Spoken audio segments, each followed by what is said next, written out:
Okay, this video is going to be how to draw a zebra.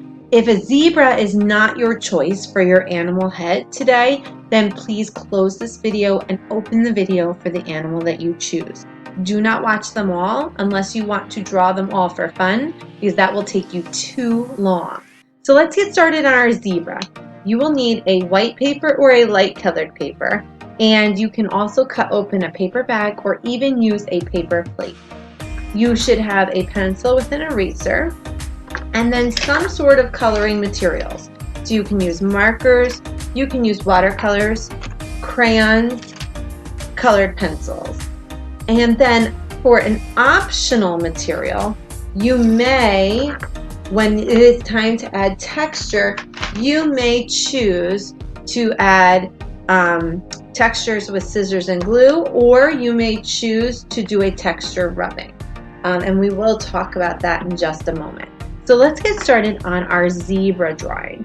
I am going to hold my paper vertical, which is up and down, because the zebra's head is very long and we are only drawing the head of the zebra. So I'm going to start with the top part of the head, which is just the top part of an oval but open on the bottom, and then underneath I am going to add an oval going sideways.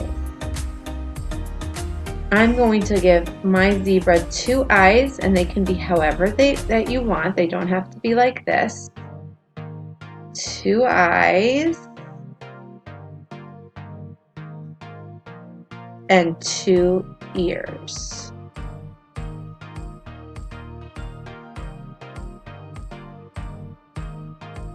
And then on the snout, I'm going to put two C's and two backward C's for the nostril.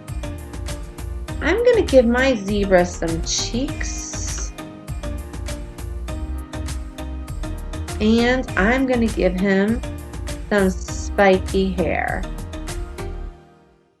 Now, I like to outline my work in order to make my drawing really pop, but if you don't want to, that's okay with you. You can use a crayon or a permanent marker.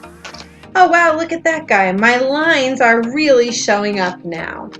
So now's the time where we're going to add in the stripes and the colors. So I'm going to color in that tuft of hair at the top, and I'm going to give him a nice big stripe down here and maybe a couple next to it. And I'm going to put a few stripes in from the cheeks. Kind of just making them like long triangles, but you're the artist, you do your stripes how you want to do them.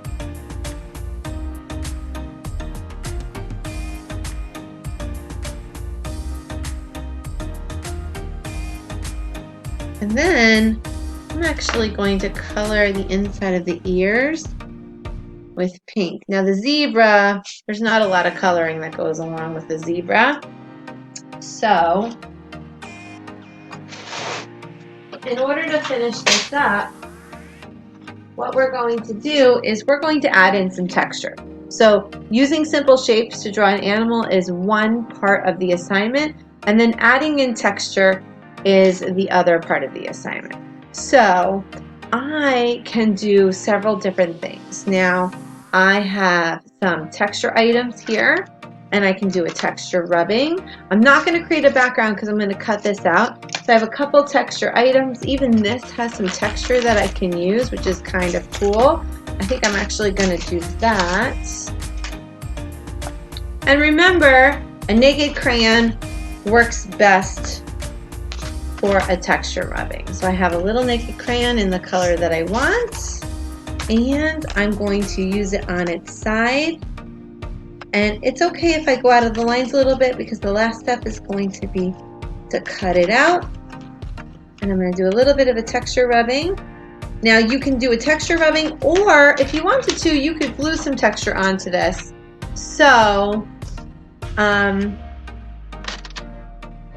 I did another one